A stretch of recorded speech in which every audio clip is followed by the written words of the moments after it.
κατανόησε άμεσα το ότι ποιο είναι το πρόβλημα κτλ.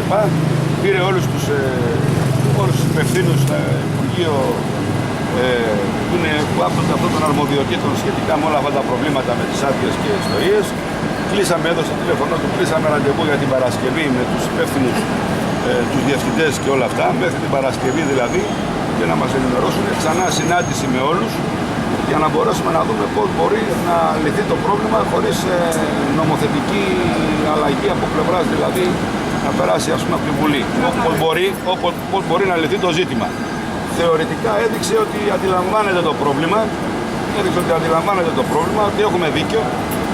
Τουλάχιστον αυτό μας είπε αυτή τη στιγμή. Δεν μπορούμε εμείς να βάλουμε υπογραφή τι θα γίνει την Παρασκευή. Και από εκεί και πέρα μέχρι την Παρασκευή κατανόησε ότι το πρόβλημα πρέπει να λυθεί. Είπαμε εμείς, εκθέσαμε όλα με το υπόμνημα τα προβλήματα, το τι ακριβώς συμβαίνει και με τα πρόστιμα και με τις άδειες και με όλα αυτά τα ζητήματα. Τώρα μέχρι την Παρασκευή θα ξέρουμε τι γίνεται. Άρα είναι πολύ κοντινή έτσι αυτή η προθεσμία για να μπορέσουμε να δούμε τη συνάντηση. Είπε θα γίνει στο Υπουργείο πάλι. Έχουμε ανοιχτή γραμμή με το ίδιο το τηλέφωνο κτλ. Για να περπατήσει αυτή η ιστορία. Το ραντεβού κλείστηκε το αργότερο μέχρι τις 10 η ώρα το πρωί ή 8 η ώρα το πρωί, ανάλογα αν θα είναι στο Παπαδάκι ο υφυπουργός ή όχι. Και οπότε θα δούμε τι θα γίνει.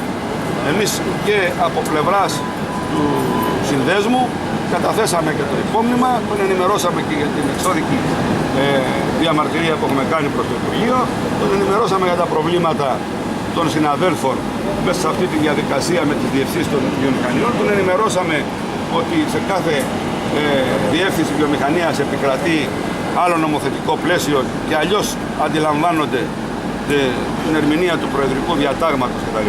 Και δημιουργούν προβλήματα στους συναδέλφους. Του είπαμε εν ολίγης ότι να υπάρξει μια μεταβατική περίοδος, να μην υπάρχουν, γιατί είναι συνταγματικό να πέφτουν τα πρόστιμα και να χάνουν συνάδελφοι τις άδειες, να μπορέσουμε δηλαδή, μήπως μπορεί να γίνει μια μεταβατική περίοδος, όλοι οι συνάδελφοι να μπορέσουν να φτιάξουν τις άδειες τους χωρίς πρόστιμα, χωρίς προβλήματα και εν γέννη να μην υπάρξουν μέσα σε αυτή την κρίση που διανύουμε με ανεργίες και όλα αυτά, να μην έχουμε ένα παραπάνω πρόβλημα οι συνάδελφοί μας. Αυτά συνάδελφοι σε σχέση με τη συνάντηση. Θεωρητικά έδειξε.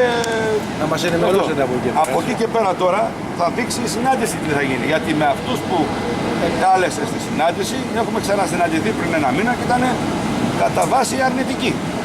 Δηλαδή δεν είναι πρώτη φορά που θα ενημερωθούν οι παράγοντες του Υπουργείου, δεν έχουν αλλάξει.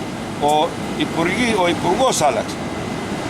Δεν έχουν αλλάξει οι παράγοντες.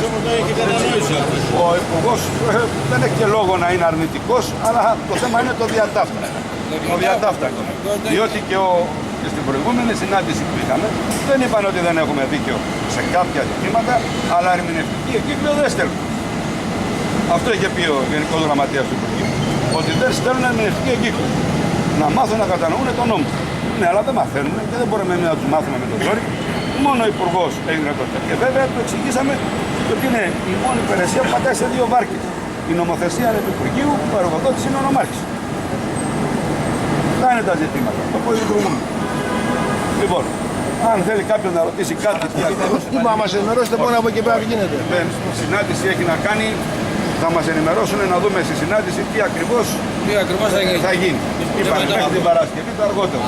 Θα σας ενημερώσουμε συνάδελφοι, βεβαίως. Μετά το πέρας δηλαδή το τι θα γίνει, θα σας ενημερώσουμε έναν όπως ειδοποιηθήκατε πάλι τηλεφωνικά, θα βγάλουμε μια ανακοίνωση. Κάποιο τρόπο θα ενημερωθείτε να δούμε τι γίνεται. Τι να πω. Δεν έχουμε να πούμε. Χαίρετε. Να είστε καλά. Άντε να πάμε στις δουλειές μας τώρα.